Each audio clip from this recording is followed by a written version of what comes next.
બધી ભૂલ તારી છે, તારા કારણે જ મારો દીકરો ખોટો રસ્તો છોડી રહ્યો નથી. અરે, મેં તને 1000 વાર કહ્યું કે પ્રેગ્નન્ટ થઈ જા, એક દીકરો પેદા કર. ત્યારે રાઘવને પોતાની જવાબદારીનો અહેસાસ થશે. તે પણ એક જગ્યાએ ટકીને નોકરી કરશે. જ્યારે જુઓ ત્યારે નોકરી છોડીને બેસી જાય છે, પછી ફ્રસ્ટ્રેશનમાં તારા પર હાથ ઉપાડવા લાગે છે અને તું મને ફરિયાદ કરે છે.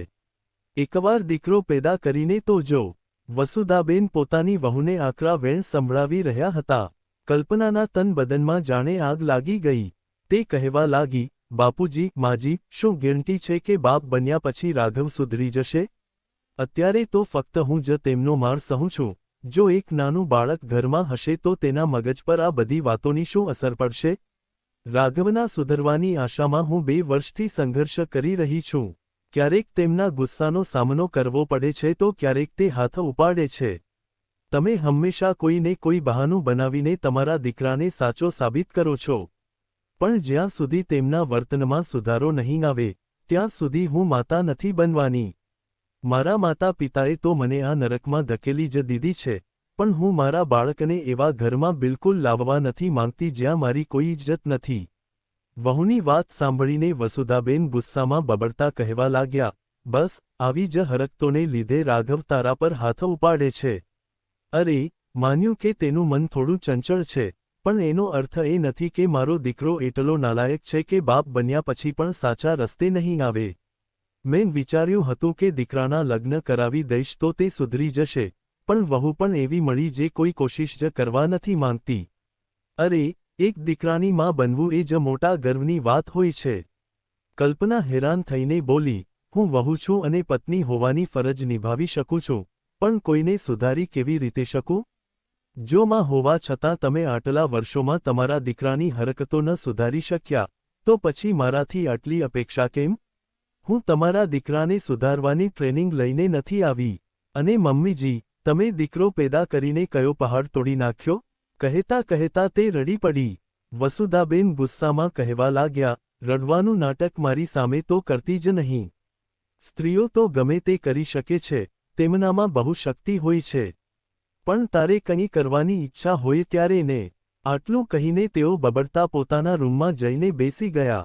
કલ્પના રાતનું જમવાનું બનાવી રહી હતી અને તેની આંખોમાંથી આંસુ વહી રહ્યા હતા. તે વિચારવા લાગી કે જો માતા પિતા ગરીબ ન હોત તો ક્યારનીએ ઘર છોડીને ચાલી ગઈ હોત. ધીરે ધીરે પાણી માથા પરથી પસાર થવા લાગ્યું હતું. ક્યારેક તે વિચારતી કે જો હું પિયર જતી રહું અને ત્યાં નાની મોટી નોકરી કરી લઉં તો માતા પિતા પર બોજ પણ નહીં બનું અને રોજબરોજના આ અત્યાચારોમાંથી મુક્તિ પણ મળી જશે. તેને થતું કે કેટલા અરમાનથી મેં લગ્ન કર્યા હતા. મને લાગ્યું હતું કે સાસરીમાં પતિનો પ્રેમ મળશે.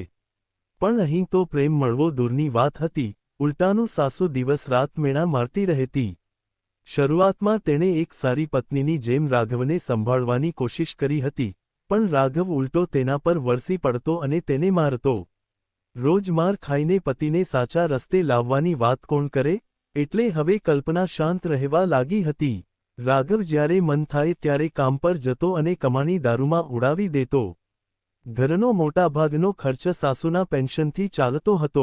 જ્યારે કલ્પનાએ કામ કરવાની વાત કરી ત્યારે રાઘવે ગુસ્સામાં કહ્યું, લોકો શું કહેશે કે હું પત્નીની કમાણી ખાઉં છું? ચૂપચાપ ઘરમાં રહીને ઘર સંભાળ. આ બધું હવે કલ્પના માટે અસહ્ય બની રહ્યું હતું. એક દિવસ કલ્પના બજાર ગઈ હતી. વસુધાબેને પોતાની તિજોરી ખોલી તો તેઓ હેરાન રહી ગયા કે તિજોરીમાં ઘરેણાં નહોતા. તે ગુસ્સે ભરાયા. એટલામાં રાઘવ દારૂના નશામાં ઘરે આવ્યો. તેમણે પૂછ્યું, શું તે મારી તિજોરીની ચાવીને હાથ લગાવ્યો હતો? રાઘવ ધીમેથી બોલ્યો, હું થોડા રૂપિયા જુગારમાં હારી ગયો હતો. તેણે આ વાત એટલી સહેલાઈથી કહી જાણે નાની વાત હોય. માતાએ જોરદાર થપ્પડ મારતા કહ્યું, નાલાયક, આ તો મારા જીવનની જમાપૂંજી હતી. રાઘવનો ગુસ્સો પણ ફાટી નીકળ્યો અને તેણે વળતો જોરદાર તમાચો માના ગાલ પર ઝીંકી દીધો. વસુધાબેન સ્તબ્ધ થઈ ગયા. તમાચાના અવાજ સાથે તેમની આંખો સામે અંધકાર છવાઈ ગયો. જે સાસુ વહુને મેણા મારતી હતી, આજે તે પોતે દીકરાની બદતમીજીનો શિકાર બની હતી. રાઘવ બળતી આંખે જોતા બોલ્યો, હા, મેં તિજોરીમાંથી રૂપિયા કાઢ્યા તો શું થયું?